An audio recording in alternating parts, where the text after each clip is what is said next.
Welcome back. My name's Newman. I can't remember the last time I repotted any plants besides cuttings or plants that I've received from the mail. So I kind of wonder why that is. Do you want to know why that is? You should stay tuned and find out more.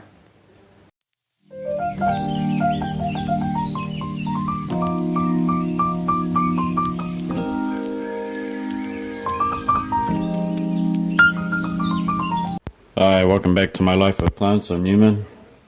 Today, just want to show you watering. What I do when I'm watering. Here I have a Hoya Sunrise. You can see here by its darker green leaves that it gets bright light, but nothing direct. But it's growing fine. It actually has these flowering peduncles right here. See that? Lots of fragrance. So the first thing I'm going to do is, before I water it with the nutritious water, I'm going to flush it out.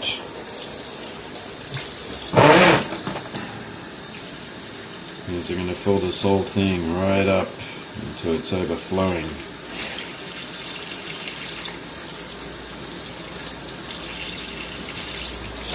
Right up to the top, overflowing with just normal tap water. And the reason why I do that is the growing medium it's in a mixture of bark, cocoa chips and bark, and you want to make sure that you soak it because if I was just to water top water or bottom water, it would maybe soak up the water and not wet the whole medium, because I noticed that I had growth issues with some of my Hoyas. They weren't growing, and I think it's because I wasn't wetting the whole soil we got growing in. And not to mention that you just want to flush out extra salts that build up from your slow release fertilizer. I only put a little bit in once a year, usually late spring into summer. I do that. It's not very much at all, and those slow release tend to release quite a lot of fertilizer into the soil, so it builds up with salt pretty quick. And you'll know if your medium is high acidic. When you water, the water will be coming out a dark color, brownish color water will come out when you tip it. That means that the growing medium has been affected by the amount of acid built up. So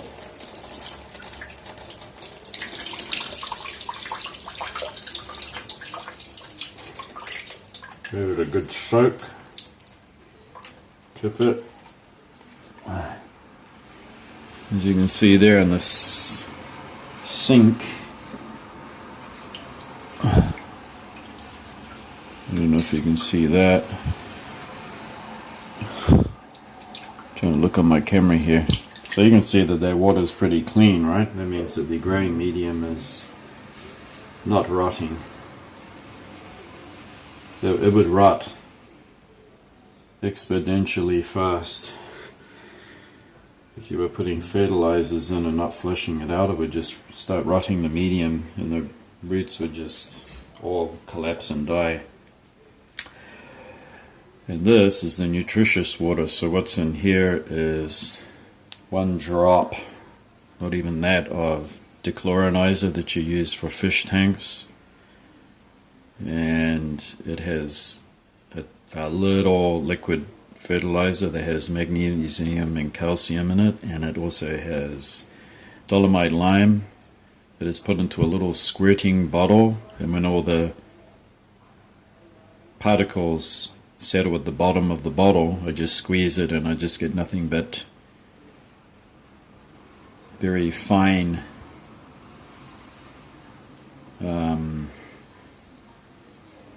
all the heavy particles are soaked to the bottom, so I just get the dolomite lime that's dissolved into the water, if that makes sense, and I squirt some of that into here, because a lot of these Hoyas do like calcium and magnesium quite a lot. It makes their leaves turgid and thick and healthy and shiny, right? And it helps them against disease and stuff like that. It makes them strong. Okay, took the excess out.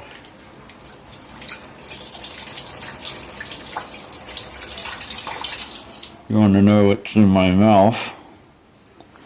I'm biting the hook because I don't want it dangling in the water.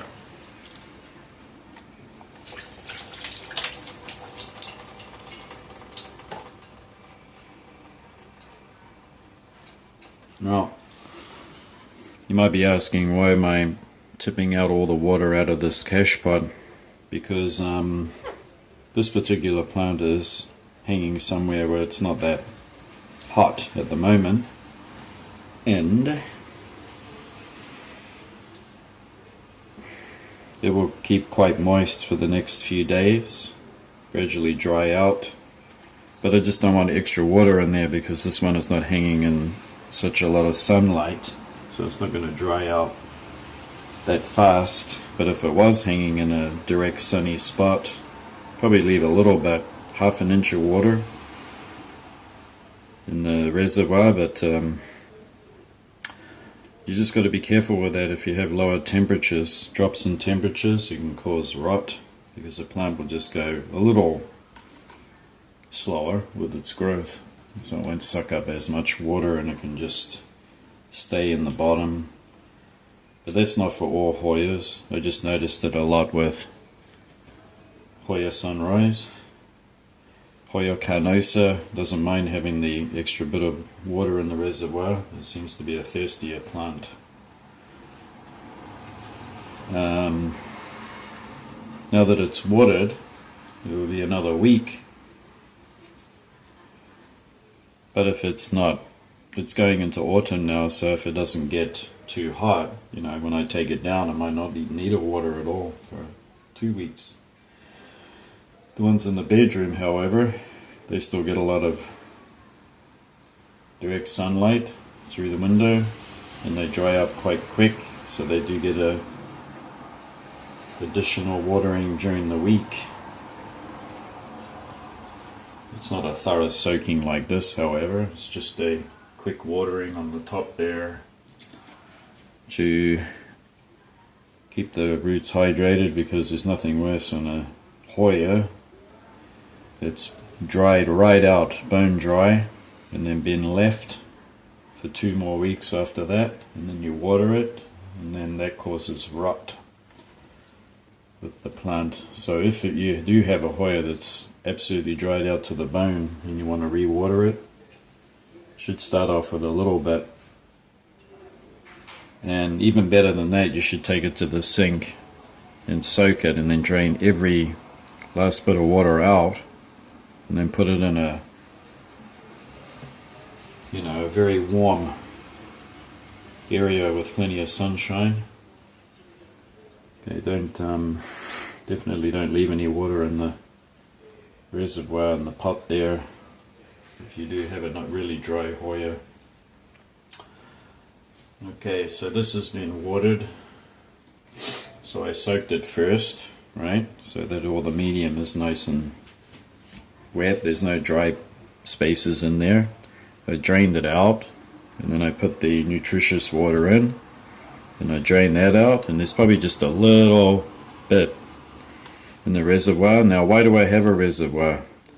Because I don't keep water in it. Well, sometimes I do. When those temperatures are above 30 degrees, I'll keep like a half an inch of water on the bottom, because the plants will just dry out far too fast, and like I said before, if they dry right out and they've been left bone dry, it'll hurt the roots, right? All the roots will die.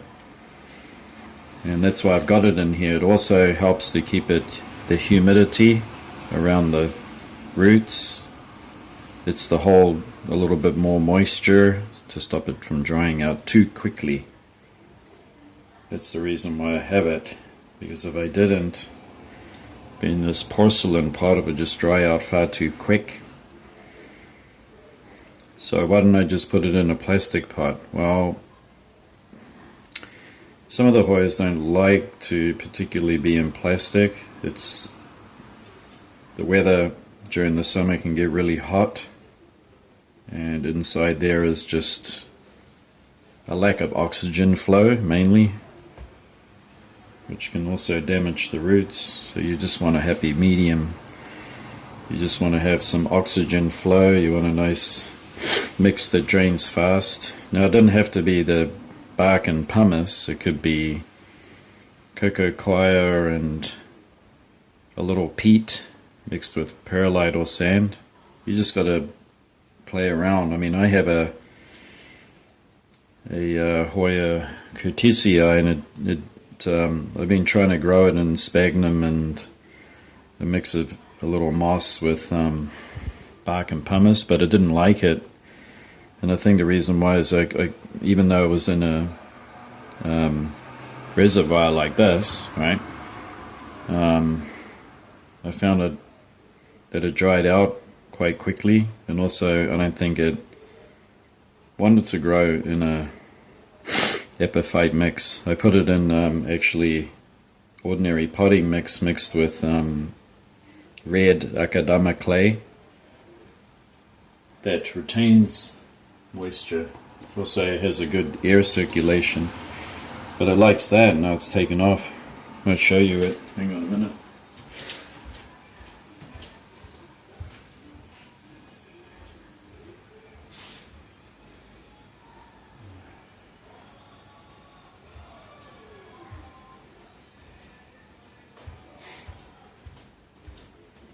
So this particular Hoya curtisii, right? Believe it or not, it was it had this stem, and it was almost bare. Everything that's from my finger down is all new growth, and over here it had one bare stem with old stems with barely any leaves on it, and it's been going like that for years and years. Even though I watered it, gave it nutritious water, and I would drain it out and blah blah, and did everything for it, right? And as soon as I put it in a mix of pumice with akadama is a red clay balls, and it's actually like soil, so if you crush it in your fingers, it's soft. It's like a soft clay, but it's not sticky. And it does have a slightly high pH rather than a low pH, and it retains some water in it. It also has a lot of oxygen particles in it because it's not dense. I put it in that, okay, and this isn't the first time I've repotted it. I've repotted it many times back into bark with pumice and a little moss. But as soon as I did that, you know what, I really believe that like a lot of other Hoyas, this is more of a lithophytic, meaning it grows on rocks and cliff faces in the jungle rather than growing on trees. So I think it's got a relationship with lime and minerals. It's a, you know, since it's literally evolved to grow on rocks. So if you notice that you have Hoyas that have an extreme a lot of these aerial roots in pairs, you want to just check up where they naturally grow, because you might have a lithophytic Hoya and you might not want to grow it in bark. You might want to try a well draining soil. It's just a tip I wanted to share with you. Anyway, Cuticea has never done better, and it's nice and luscious with growth. Yeah, really happy with it.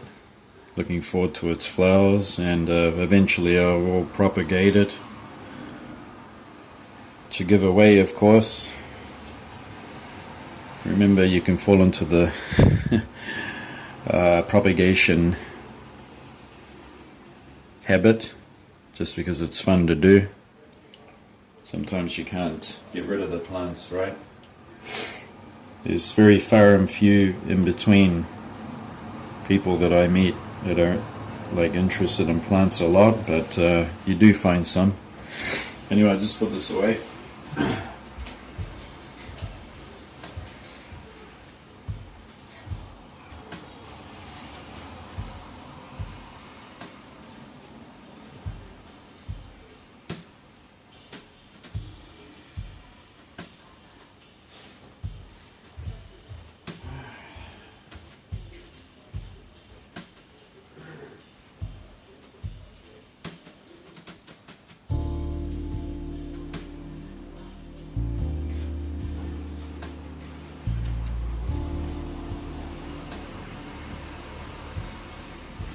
Next up is Hoya Matilde. It's got this white trellising I put around it, and yes, it doesn't look good, but I just wanted to try it and see how it goes. So it's been had this trellising for 2 or 3 months, and the plant it's one of those typical Hoyas that if you play around with the tendrils, they tend to die back. So I'm trying not to play around with them too much, or let it climb naturally. But once it fills out this whole trellising stuff, then you won't see it so much, and it should look better. So we're going to do the same with that. We will.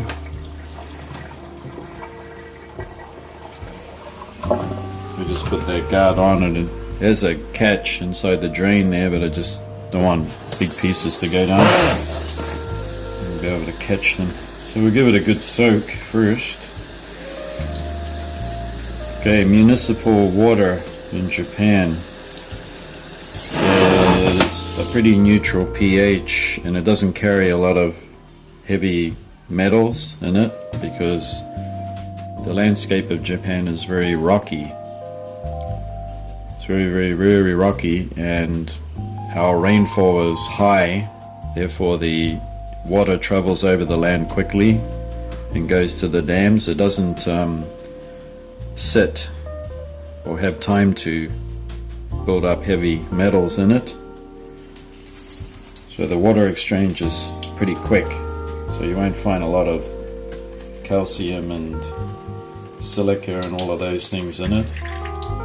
It causes the pH to be extremely high, like alkaline or something like that.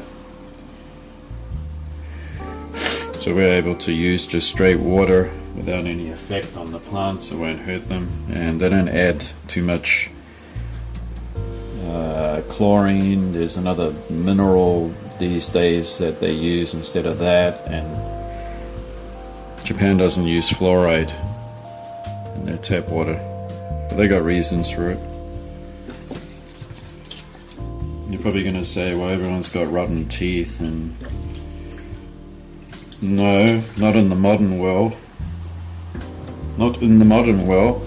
We all have access to fresh enough water and a good diet.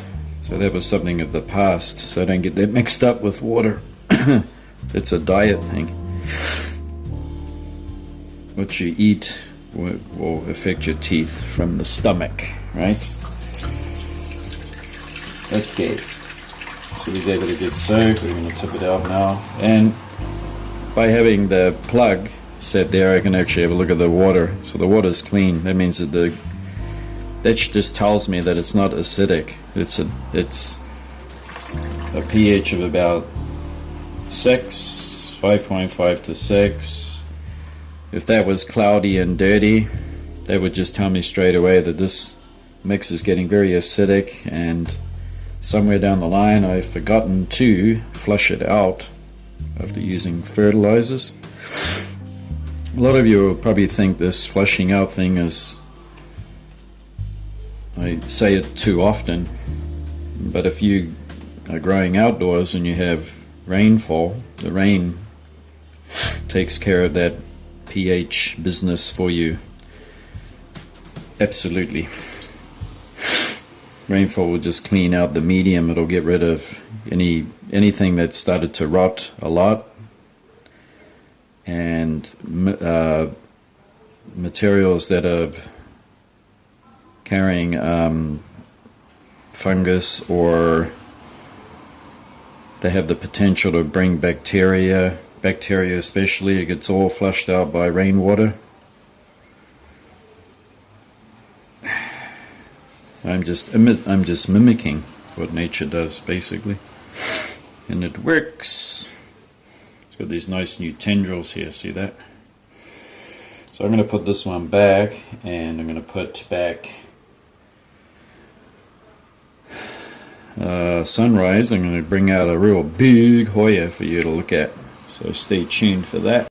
I'd like to introduce you to my very, very first Hoya that I ever bought, and it's Hoya David Kamingai. It's native to the Philippines, and this is my very first Hoya, and I still have it. I've had it for, it's got to be 9 years, and I've never repotted it in 9 years. Never had to repot it because the growing media is still fresh and clean and healthy. When I smell it with my nose, there's absolutely no smell at all when I put some water in. It's just like fresh soil. And it does have this net on it. It's because the morning sun can be sometimes strong in the summer. And it's kind of bleached. You can see there's some bleaching. It was done a few years ago, but somehow it's recovered a lot. It's gotten back its color. It's amazing. It's got a lot of tendrils over here. You can see here that these are all new. 1, 2, 3, 4. There's some down further on it. It gets a little granular all-purpose slow release fertilizer, and there's something like a small amount, like 10 to 12 of those little bowls, little tiny bowls. If it's the Osmocote, it'll be just 10. Like, it's not a lot, it's just a little bit, and it gets a good watering, like I'm going to do again. So let's get on with it. That's all I do. This doesn't have a saucer in it, so it just runs straight out the bottom of the pot. It's got roots hanging out the bottom. This water is just set on lukewarm. So I've taken the chill off it. You let that water run right through it, look. Just like rainwater would do if it was just in the jungle. The last time I watered it was a couple of weeks ago. I noticed when I picked up the pot last week it felt quite heavy. During the winter time, with this one I noticed, just want to say something about David Kamingai. In the winter time, and the leaves wrinkle right up because I don't water it so much. It doesn't seem to hurt the roots or bother the plant. In actual fact, it seems to stimulate flowering. So during the winter time, if your leaves wrinkle up and your medium is dry and you just give it the occasional watering in the winter, then you'll have a bigger flush of flowers for sure. Won't hurt this plant. This particular one I know well. I've had it for 8 or 9 years. Look at the water. Can you see that water? Look, it's clean, right? It just tells you that the medium is clean. Also, I put that dolomite lime. It's a granular, almost like powder form, and it's recommended for plants. Okay, it's not anything else. All right, it's a horticulture lime. That's for plants. I don't put a lot in there, just a little, and I don't lime all the time. So once every 3 months, I will put it in the water for a couple of waterings, and then I'll just leave it out of the water for the next 2 to 3 months. But this plant is healthy. And you know what? They're repotting plants all the time isn't necessary. I mean, plants grow in forks of trees and all of that, and they stay there, okay? They don't stand up and lift their roots up and go settle somewhere else. So it's your watering and the nutrients that you give your plant and the flushing out of the medium. That's what's important. I mean, growing medium is for a Hoya. You can call Hoyas semi-epiphytic in the sense that they can grab onto trees and live that way. Also, they can live in rotting material in the forks of trees. They definitely, once they have attached, okay, there's no turning back. They just grow there for their whole life. So you can see that this is living testament that you don't have to repot. Now, the only time I would ever repot is if I had a terrible misfortune and the plant was dying and I was doing everything correct. At that time I would take it out and I would repot it because I would have to do it, right? And that can happen. The plant can get old. But as you can see right now, there's absolutely no need to do it, and don't do it at all. Just don't repot because they just recommend it. You should repot every 2 to 3 years. Okay, let's do it. No, you don't need to. It won't do the plant any good. You just keep setting it back. And I'm learning a lot about that with orchids too. Everybody that I listen to, well, a lot of people, but not all of them, they have a tendency to repot orchids a lot. They're also epiphytes, and my question has always been the same, but it's a lithophyte, and once it's growing in a certain place, you shouldn't have to, right? There's something wrong with the way you're watering, or you're letting it get far too dry when it shouldn't, or you're not thoroughly watering it so that the whole medium is nice and wet. Or number 3, that orchid is just never going to do any good in the environment. It's the wrong environment, wrong orchid. So if you're in a real cool to cold environment, you should go with plants that suit that environment. Don't try to grow things that don't want to grow in your environment. So I grow Cattleya and Vandas and stuff like that. But if I was living in a cooler climate, I would be quite happy with Masdevallias and stuff like that. There would be no problem for me. I'm willing to change what I grow and enjoy growing it. I can't grow Masdevallias. There's nowhere in this whole place, this whole house, no matter what side of the house I go to. Right? I'd be like sweating and worried all the time. It would be too difficult. It would be like the last diamond on the beach kind of thing. Trying to protect that last one. It's just too difficult.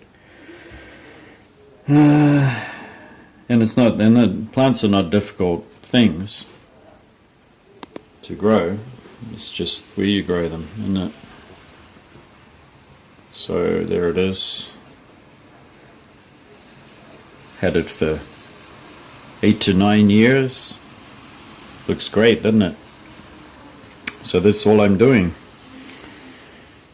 Wait a minute here.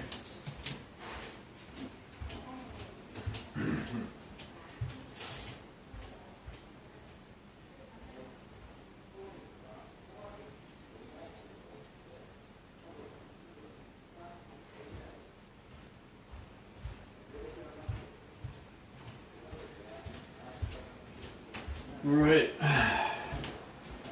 I think it's important to dechlorinate your water.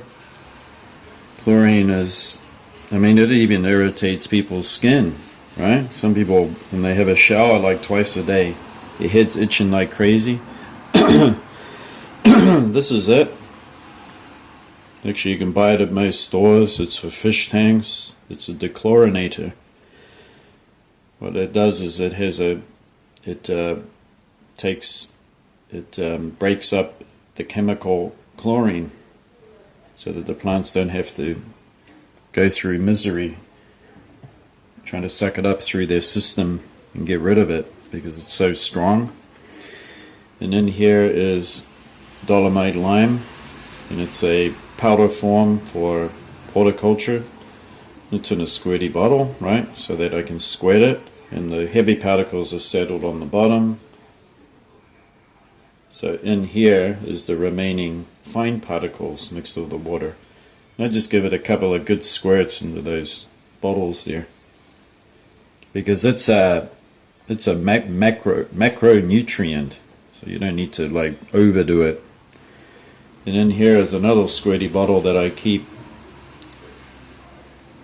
because this is an all-purpose fertilizer that's about a 888 NPK, but I made sure that it also contains the two magic ingredients, magnesium and calcium, and also it has some much smaller, less in demand macronutrients like boron and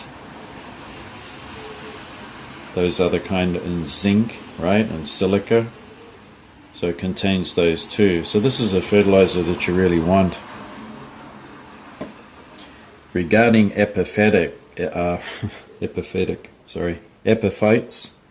lithophytic plants, they really need those macronutrients a lot more than plants that grow in the soil. Just generally speaking, because soil already contains a lot of those macronutrients when you buy it, right? And then you plant your plant into it, but being something that hangs out of trees or grows on them, it needs it. Of course, rainwater doesn't contain calcium and all of those things in it, because calcium can't evaporate into the sky, so water is almost pure. But it's the magic ingredient that binds all of these things together. So I just want you to tell me what you think of my Hoya that I've had for 8 or 9 years. Never repotted it. I just want you to tell me what you think of this. How well it's doing. Okay, thanks for joining me on this watering day. You gotta clean that water is after watering it. It means it's got a nice healthy growing medium. If you have any questions, let me know in the comments. Thanks for watching, and we'll see you again next time. Bye bye. Here we go. 1, 2. Gotta shake this a bit, the dechlorinizer. Squeeze it gently because I just want to drop. Boom, and drop. Next, give this a shake. 2 liters, 1 drop. Whoop, you got a little bit more than that. It's the recommended amount, or just a little bit under that. Not because I'm trying to avoid fertilizer or anything. Just going to fill it up with the tap water. There we have it, all ready. This is the magic ingredient of water I've been using. It's making everything so healthy and grow, and I don't need to repot because the growing medium is so healthy. I just thought I'd just show you that because I haven't done it. And once again, thanks for watching. I hope you found this interesting and you learned something about watering time for your plants. Until next time, see you later. Bye bye.